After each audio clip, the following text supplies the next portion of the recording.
মুছে ফেলো সমস্ত হতাশা। কারণ আমরা এতদিন কন্টেন্ট ক্রিয়েটাররা একটু হতাশায় পড়ে গিয়েছিলাম যে আগের মতো ইনকাম কেন হচ্ছে না। ইদানিং কিন্তু ফেসবুক থেকে ইনকাম অনেকটাই বেড়েছে।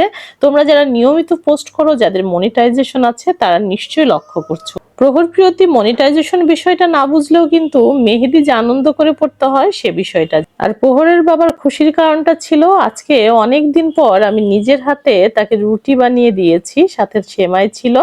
আমি কিন্তু এভাবে রুটি বানাতে পারি, শুধুমাত্র সময় স্বল্পতার জন্য এভাবে রুটি বানানো হয়ে ওঠে না। ওয়ার্কিং ডে গুলোতে যেহেতু অনেক বেশি ব্যস্ততা থাকে, প্রহরপ্রিয়ত স্কুল থাকে, ওর বাবার অফিস থাকে, এভাবে রুটি বানাতে গেলে অনেকটা সময় যেহেতু আমার নষ্ট হয়ে যায়, এই জন্য আমি শর্টকাটে কিন্তু সবসময় ব্যাটার তৈরি করে সেটা দিয়ে রুটি বানিয়ে ফেলি। আর মাঝে মাঝে বোয়াকে দিয়ে বানিয়ে রাখি, সেটা খুবই কম সময়ের জন্য আসলে খাওয়া হয়। ম্যাক্সিমাম সময়ই আমি ব্যাটার তৈরি করে রুটিটা বানাতে পছন্দ করি।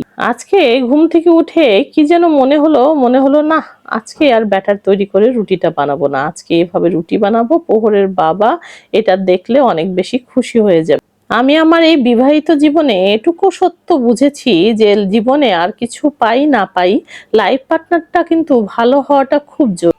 প্রত্যেকটা মানুষের সংসারটা শুরু হয় খুব অল্প কিছু জিনিস দিয়ে, কিন্তু একটা সময় যে দেখা যায় তাদের ভালোবাসা আর আন্ডারস্ট্যান্ডিং এর জন্য অনেক কিছু তারা জীবনে করে ফেলেছে। এর পেছনের গল্প আর কিছুই নাই, দুজনের প্রতি দুজনের বিশ্বস্ত আর নিজেদের সংসারের প্রতি অনেকটা ডেডিকেট। দেখলে তো, তোমাদের সাথে গল্প করতে করতে আমি কিন্তু বেশ অনেকগুলোই রুটি বানিয়ে ফেলি। জানো তো, আমার কাছে সবচেয়ে বেশি ইম্পর্টেন্ট আমার প্রহর প্রিয়তি, তারপরে আমার সংসার। বাকি সমস্ত কাজ আমার কাছে কিন্তু অপশনাল। এটা আমার ভালো লাগার ভালোবাসার জায়গা। তাই তো আমি প্রতিদিনই অল্প অল্প করে তোমাদের সাথে ভিডিও আপলোড করি। এটা করতে আমার ভালো লাগে। এটা মনে করতে পারো আমার নিজের জন্য একটু স্পেস তৈরি। আমার কাছে সবসময় মনে হয় ভালো কিছু দিয়ে তুমি যদি নিজেকে স্বাবলম্বী করতে পারো, মানুষের কাছে যদি পজিটিভ কিছু পৌঁছে দিতে পারো, সেটা ক্ষতির কোনো কিছু নাই। আর দেখো, রান্নাবাড়ার এক ফাঁকে কিন্তু আমি আর প্রহরের বাবা এভাবেই প্রতিদিন চা আড্ডায় বসি। যেহেতু প্রহরের বাবার সামনেই এক্সাম, এই জন্য প্রহরের বাবাকে খুব বেশি ত্যক্ত বা বিরক্ত করতে চাই না আমরা কেউই।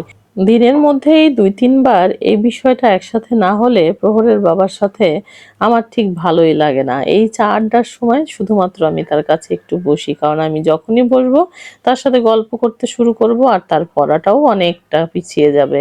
এই জন্য তাড়াতাড়ি করে প্রহরের বাবার সাথে চা খেয়ে এদিকে আবার দুধ বসিয়ে রেখে গিয়েছিলাম প্রিয়তির জন্য। আজকে আবারও একটু করে পায়েস করে নিব, কারণ প্রিয়তি যেহেতু সেমাই পছন্দ করে না, প্রহরও আসলে ওই অর্থে সেমাই পছন্দ করে না। অনেক বাচ্চাই হয়তো সেমাই পছন্দ করে, কেন জানি আমার প্রহর প্রিয়তি সেমাইটা পছন্দ না করলেও পায়েসটা ভীষণ পছন্দ করে।